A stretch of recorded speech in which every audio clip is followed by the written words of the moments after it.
He's known as the banker to the poor and won a Nobel Peace Prize 5 years ago.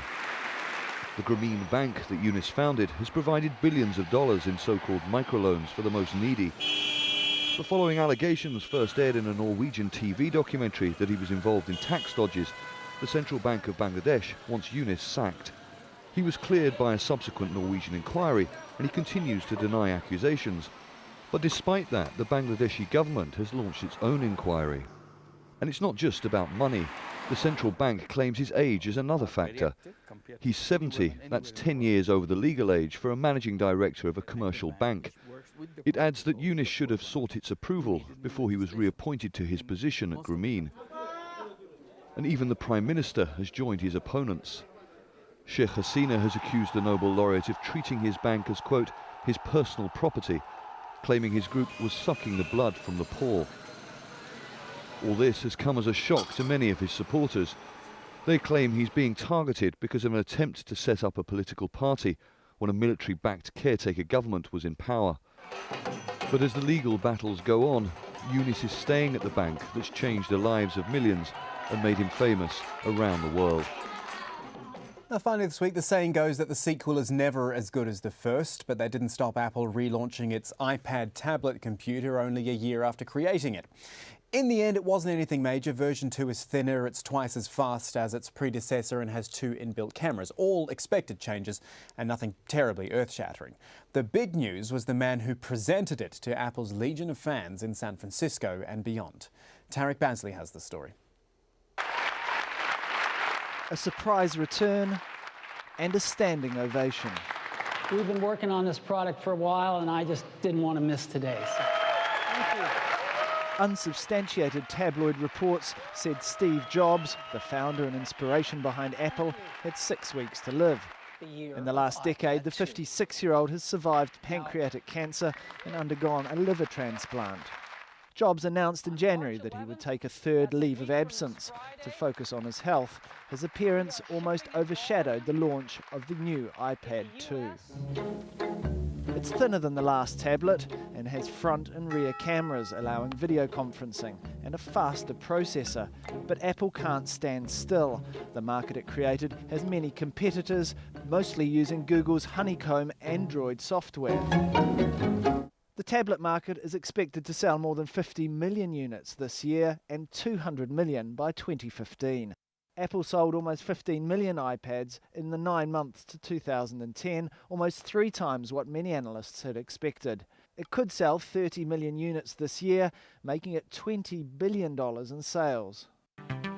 And perhaps in a sign of things to come, Apple's smartphone market share is slowly shrinking. According to Nielsen statistics for the last quarter, Google's Android operating system accounted for 28.7% of smartphone sales in the US, surpassing Apple's market share with a jump of more than 7% from the previous quarter. Both are behind BlackBerry. Critically, while Apple's operating system only works on an iPhone, Android can be used on several different handsets and devices. Google's brilliance here is that they win if there are more people on the internet. That's it. It's as simple as that. Everything they do is through that prism.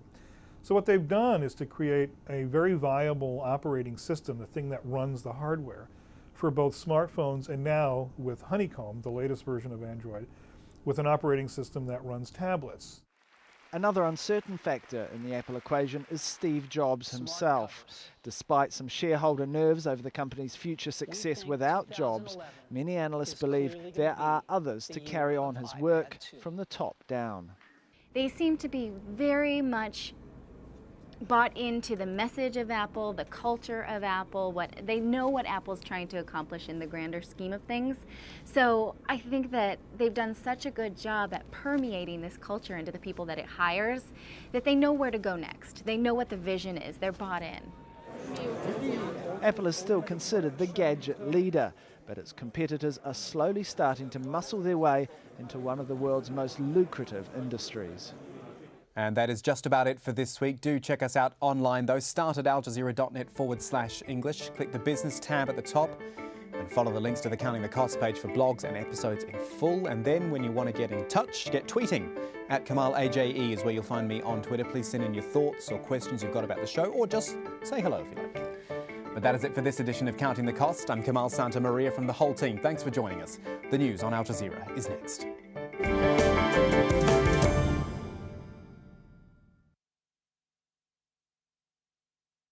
14 competing teams, 13 different venues, 3 host nations. Cricket is part of the fabric of life here, and this competition is the pinnacle of the one-day game. We'll be bringing you all the action and reaction from India, Sri Lanka and Bangladesh. The Cricket World Cup on Al Jazeera. Rhythms of resistance. A part of the struggle and popular resistance is art. Through my art, I resist. Resistance is my art, and my art is my war.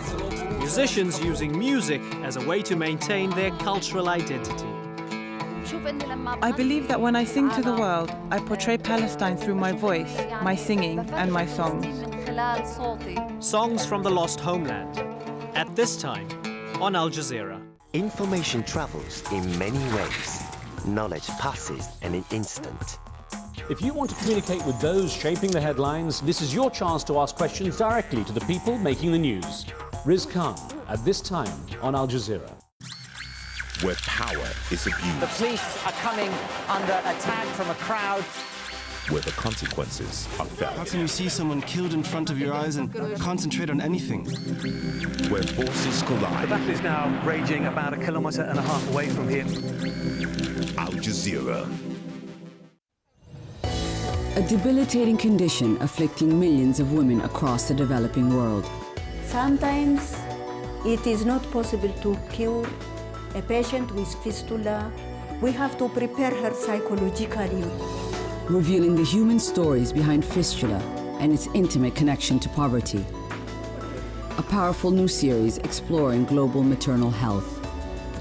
Birthrights, at this time on Al Jazeera. Now, we are the only international network inside Gaza. Let's get the very latest now with Ayman Mohideen. For Palestinians, these tunnels are a lifeline. Their homes can be demolished in a matter of minutes. Who controls Jerusalem? And by that, who controls the old city? The Israeli government is reluctant to accept the terms of an Arab peace initiative. Past 2 years have brought Lebanon back to the brink of war. It's supposed to be Egypt's largest opposition movement. Ayman Mohideen, Al Jazeera.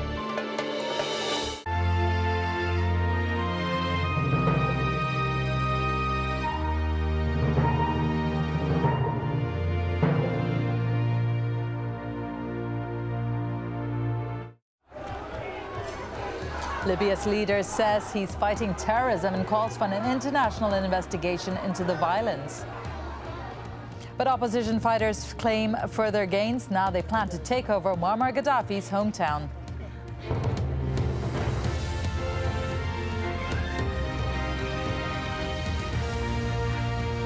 Hello and welcome. It's good to have you with us. I'm Divya Gopalan. You're watching Al Jazeera live from Doha. Also ahead, Egyptian protesters stormed the secret police headquarters in Cairo, seizing what they call sensitive documents.